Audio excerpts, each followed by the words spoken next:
ఒక రైతు బిడ్డగా చెప్పండి. మీకు ఇచ్చిన హామీలను అమలు జరుగుతున్నాయా? ఇంతవరకు అయితే ఇంకేం స్టార్ట్ కాలేదు సార్. హ్మ్. ఇంతవరకు అయితే ఏం అభివృద్ధి కాలేదు, ఏం స్టార్ట్ కాలేదు. 2 సంవత్సరాలు అయిపోయింది. మాకు చాలా యూరియా కొరత చాలా ఉంది సార్. మళ్ళీ ఏందో కొత్త యాప్లు అంటున్నారు. ఆ యాప్లు మాకు అర్థం కాదు. పోయినసారి వర్షాకాలం పంటలనే మాకు దిగుబడి లాక మేము పెట్టుబడే వెళ్ళలేదు సార్. యూరియా దొరకక లైన్లో నిలబడి చెప్పులతోటి పెట్టి ఆటోని చెప్తే వేసుకొచ్చే టైం కేసీఆర్ గారు ప్రభుత్వం టైంలో ఇప్పుడు మనం చెప్పుల్ని వాడి లైన్లని వాడాలంటే మా వల్ల నుంచి అయితే లేదు. చాలా నష్టపోయినాం సార్ వర్షాకాలం పరిస్థితి. మాకు కేసీఆర్ ప్రభుత్వం ఇంతకుముందు ఎలా యూరియా ఇచ్చేదో అలా ఇవ్వగలరని కోరుకుంటున్నాం సార్. ఎందుకు యాప్ వల్ల మీకు ఏమి ఇబ్బంది జరుగుతుంది? ఆ యాప్ మాకు అర్థం కాదు కదా సార్. ఏ షాప్కి ఇస్తారు, ఎక్కడ ఇస్తారు మాకు తెలియదు కదా సార్. రైతు ఒక ఆటోని చెప్తే వేసుకొచ్చేటట్టు ఉండాలి సార్ పరిస్థితి. యూరియా అంటే నేను వ్యవసాయం చేసుకుంటూ ఆవులకు పాలు పిండుకుంటూ నేను యూరియా సంచులు తెచ్చుకున్నాను సార్ లైన్లన్నీ వాడి. నాకు శాత కాదు. అది సార్ పరిస్థితి. సో ఆ విధంగా ఇబ్బంది జరుగుతుంది. అలాగే ఇబ్బంది జరుగుతుంది సార్. ఏంటి రుణమాఫీ, రైతు భరోసా ఇవన్నీ అమలు జరిగినాయా? అది సగం రైతు బంధు అయితే రేవంత్ రెడ్డి గారు సార్ వచ్చినాక ఎత్తిపోయింది సార్ కేసు. ఇప్పుడు మళ్ళీ కొత్తగా ఏం చేస్తారో తెలియదు. ఇప్పుడు యాసంగానే పడ్డదానే మరి? ఎక్కడ సార్ యాసంగా వానకాలమే సగం వచ్చింది సార్. యాసంగి ఎన్నో సార్. కేసీఆర్ సార్ ప్రభుత్వం ఉన్నాక మాకు అన్ని విధాలు ఆదుకుంటుంది సార్. టకి లేదు, చుక్కి లేదు సార్. ఇంతవరకు ఏది లేదు సార్. బోనస్ రైతు పోయినసారి యాసంగిలు ఇచ్చినాం సార్ వడ్లు.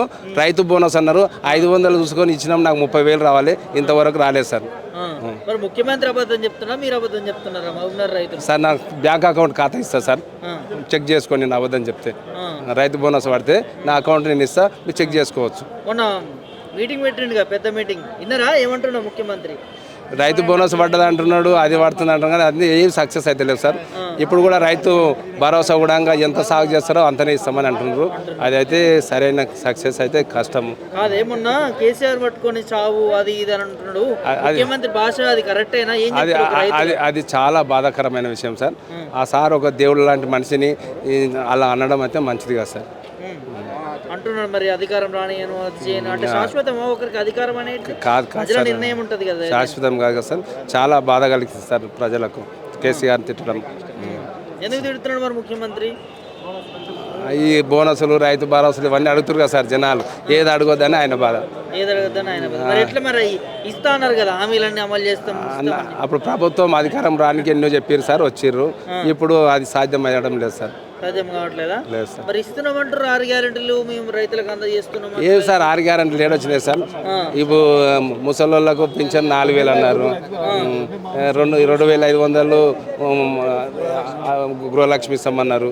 అది సక్సెస్ కాలేదు కదా సార్. మాకు యాసంగి బోనసనే ఇంతకుముందు బోనసే రాలేదు సార్ మాకు. పోయిన సంవత్సరం యాసంగి నమ్మిన బోనస్ ఇంతవరకు రాలేదు సార్ మాకు. మరి మీ పాల్మూరు బిడ్డ ముఖ్యమంత్రి అయితే బాగుపడతారు అది ఇది అని అనుకున్నాం. బాగుపడతాం అనుకున్నాం కానీ బాగుపడలేకపోయినాం సార్. ప్రాజెక్టులు ఏమైనా చేస్తున్నా? ఇంతవరకు ఏం సక్సెస్ కాలేదు సార్. ఏం చేయలేదు సార్. కేసీఆర్ ఎట్లున్నాయి రైతులకు? చాలా మంచిగా సార్. కేసీఆర్ ప్రభుత్వం చాలా బాగుండేది. టైం టు కరెంటు బాగా వచ్చేది. యూరియా ఏది ఉన్నా బాగా మంచిగా ఉండేది సార్. అంతేనా సార్? కరెంట్ బిల్లు చెప్పండి. ఇంట్లో ఈ కరెంటు బిల్లులు చాలా టైట్ చేస్తారు ఈ ప్రభుత్వం వచ్చినాక, కాంగ్రెస్ ప్రభుత్వం వచ్చినాక. మరి అంత టూ మచ్గా చేయొద్దు కూడా అవి. ఇక మిగతా బోనస్లు అయితే లేవు వాస్తవంగా. ఒకసారి పడ్డాయేమో బోనస్లు అయితే లేవు. రైతులకు ఫ్రీ కరెంటే కానీ ఫ్రీ కరెంట్ లేదు, ఏం లేదు అసలు. ఈ రోజు ఇంకా చాలా స్టిక్ చేస్తున్నారు. మేము ఇక్కడికి వస్తుంటే కూడా ఫోన్లు చేసి మాట్లాడుతున్నారు. చెప్పనీకి మాత్రమే ప్రభుత్వం ఫ్రీ కరెంట్, కానీ ప్రభుత్వం అమలు చేసేది అయితే ఫ్రీ కరెంట్ ఏం లేదు. ఓన్లీ మన ప్రజలను పీడించేది మాత్రమే. ఆడ ఉన్నారు ఊర్లలో వచ్చేటోళ్ళు వెళ్ళిపోయారు. వాళ్ళు బిల్ కలెక్టర్ వాళ్ళంతా వసూలు చేసుకున్నారు. పరిస్థితి రైతుది ఘోరం. రైతు అనేటోడు చావాలన్నా బతకాలన్నా అనే దిశలో ఈ గవర్నమెంట్ నడుస్తుంది. రైతులకు ఇంత చేస్తున్నాం అంత చేస్తున్నాం అంటున్నారు రేవంత్ రెడ్డి. ఇవాళ రైతు జీవితం ఆయన బతికిండు కదా ఇన్ని దినాలు. ఇప్పుడు మా జీవితం బతుకు రమ్మానండి ఆయనను. వచ్చి మాలో ఒకరిగా బతుకమానండి. ఆ కష్టం ఏదో చూసినాక నేను ఎన్నైనా మనం మేము పడతాం. నేను దుక్కి తిన్న రైతు బిడ్డని, సరే చాలా కష్టపడుకుంటా. నేను రైతులు మాటలు మస్తుగా చెప్తాం సార్. చెప్పాలంటే ఎలా నాకు నోరు ఉంది, నోరు ఎన్నన్నా మాట్లాడగలుగుతుంది. ఆడ ప్రజలలో పట్టు ఉండి అనుభవించేటోడు మేము రైతులు ప్రజలం కాబట్టి, ప్రజలకు మాకు తెలుసు ఆ కష్టాలు ఏందనేది. కాబట్టి దాన్ని బట్టి మాకు ఈ నెక్స్ట్ టైం ఎలక్షన్లో మాదేందో మేము చూపించుకుంటాం. అంతేనా? అంటే కేసీఆర్ని ఆ విధంగా మాట్లాడండు, రైతులుగా ఎట్లా చూస్తున్నారు దాన్ని మీరు? రైతులకు మీరు చెప్తున్నా కదా సార్, మాకు ఏ 6 గ్యారెంటీలో ఏది కూడా ఇంకా మాకు అమలు కాలేదు. ఒక బస్సు అన్నారు, ఆ బస్సు కూడా ఇంకా అంత మాకు వచ్చేది పొద్దున బస్సు, సాయంత్రం బస్సు, దాని నుంచి కూడా మాకు ఉపయోగం లేదు. మేము ఏమైనా చేసుకోవాలన్నా ఆటో కట్టుకుని పోవాలి, ఏదైనా చేసుకోవాలన్నా ఆటో కట్టుకుని రావాలి. మాకు దానికి బస్సు నుంచి కూడా మాకు ఉపయోగం లేదు. ముఖ్యమంత్రి అనేట ఆయన ఒక ప్రజలకు ఆదర్శంగా ఉండాలి కానీ సాగు ఊరుకుంటా ఉన్నాడు. ఎట్లా ఒక బాధ్యత గల పదవులు ఉండి ఒక కసాయి వ్యక్తిగా మాట్లాడడం అది భావ్యం కాదు. ఒక బాధ్యత గల పదవులు ఉండి ఆయన కూడా 10 సంవత్సరాలు ముఖ్యమంత్రి చేసిండు కేసీఆర్ గారు. ఆయన కూడా ఇప్పుడు ఏమైనా ప్రెస్ మీట్ పెట్టినా కూడా మీ పేరు కూడా తీయడు ఆయన. ఎందుకంటే ఆయన తన మనసు మానవత్వం ఉంది కాబట్టి తీయడు. ఆయన తన మానవత్వం అనే గుణం లేదు కాబట్టి ఆయన తీస్తాడు సార్, గంతే.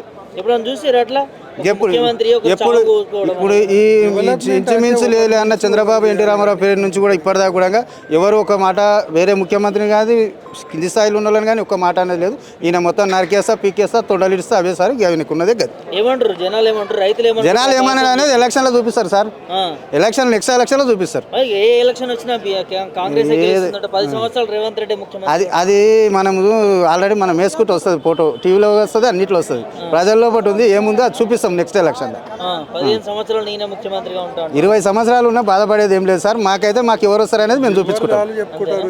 పాలమూరు అభివృద్ధి చేసినా రేవంత్ రెడ్డి? కట్టడి మధ్యాహ్నం ఎత్తినా సార్. పాలమూరు ఉదండపూర్ ఎత్తిండా, కరివేన్ ఎత్తిండా, ఎత్తిపోతలు ఎత్తిండా, కలవకుర్తి, నెతంపాడు ఇవన్నీ ఏదైనా ఎత్తిండా? ఏదైనా సిమెంట్ ఒక సంచి సిమెంట్ ఇప్పినేమో చూపించమని సార్. ఏమన్నా ఒక సంచి సిమెంట్ ఇప్పింది ఏం లేదు. ఆయన 300 రూపాయలు పెట్టి ఒక సంచి సిమెంట్ ఇప్పి ఆడేమి పని చేయలేదు ఇప్పటిదాకా. అది ఏడున్నా గొంగడు అన్నీ ఉంది సార్. ఉదండపూర్ ప్రాజెక్టు పోయి చూడండి, ఏం చేస్తున్నాడు, ఏం పనులు నడుస్తున్నాడు. 1000 కోట్ల ఇది ప్రాజెక్ట్ అది చేస్తాను అన్నాడు ప్రాజెక్టుకు. అది ఏం చేస్తున్నాడు అనేది చూడండి. ప్రజలకు తెలుసు సార్, ప్రజలు ఏం చేయాలనేది ఆల్రెడీ నెక్స్ట్ ఎలక్షన్లో చూపిస్తారు. అది 100%. యూరియా అయితే చెప్పదాలి సార్. ఒక యాప్ అని తెచ్చారు, నాకు గడ్డికేసుకున్నామని 2 గంటలకు పోతే ఆ 2 గంటలకు యాప్లో బుక్ చేసుకున్నాడు. యాప్ మనకు తెలియదు, బుక్ చేయము. మా పరిస్థితి ఘోరం. ఆ ఇరిగేసే కానీ గడ్డి పెరగదు. మేము ఎవరికి చెప్పుకోవాలి? ఆ బాధలు అనేది మేము పడుతున్నాం సార్. ఈ ప్రభుత్వం అయితే కుప్పకూలిపోవాలని ఉంది. అది కూలుతుంది, కూలినాకనే మా కష్టాలు అనేది ప్రభుత్వం. పాలమూరు బిడ్డగా నువ్వే ముఖ్యమంత్రి ఉండొద్దని అంటున్నావు, కుప్పకూలాలంటున్నావు. మరి మాకు పాలమూరు బిడ్డనే, రైతు బిడ్డ. ఆయన కూడా రైతు బిడ్డనే. పాలమూరు బిడ్డ కష్టాలు కూడా అర్థం చేసుకుంటే మాకు కూడా బాగుంటుంది. మా కష్టాలు ఏవి అర్థం చేసుకోవట్లేదు. చెప్పుకోలేదా? ఇక మేము ఒకటి చెప్పేది, ఆయన ఏ సభలు పెట్టినా ఒకటే తొండలు లాగుల తొండలు ఇవి తప్ప వేరే ఆలోచన లేదు ఆయనకు. తొండలు పట్టుకొస్తాడు ఆయన, అన్న పట్టుకొచ్చి పెట్టిండు, అవి విడుస్తాడు. విడిచినాక మాకు లేక ఆడుకుంటే వెళ్ళిపోవాలి అంతే. ఇక అది వాస్తవంగా ఆయన ఇప్పుడు నాట అడవులకి వెళ్ళి వచ్చింది కదా సార్, అవి పట్టిండు అంత. అవి అక్కడ పట్టినాకనే ఇవి ఆయన తల పెరుగుతున్నాయి కాబట్టి మళ్ళీ విడుస్తా అంటాడు. ఎందుకంటే నల్లమల్ల అడవులకి వెళ్ళి వచ్చింది, నల్లమల్ల పులిబిడ్డ. మేము కాదంటలేం సార్, మంచిది. ఆ సార్ మీద కూడా మాకు గౌరవం ఉంది. కానీ మనిషి మాట్లాడేటప్పుడు ఒక హోదాను, ఒక చిన్న స్థాయి, ఒక పెద్ద గౌరవం అది ఇచ్చి మాట్లాడితే మాకు కూడా సౌకర్యం సార్. మా పాలమూరు బిడ్డ అయినా సరే, ఎవరైనా సరే మనిషి మాట్లాడే విధానాన్ని మనం చిన్నది పెద్దది చూసి మాట్లాడాలి. ఒక ఏజ్కైనా సరే ఇల్లు ఇవ్వాలి సార్.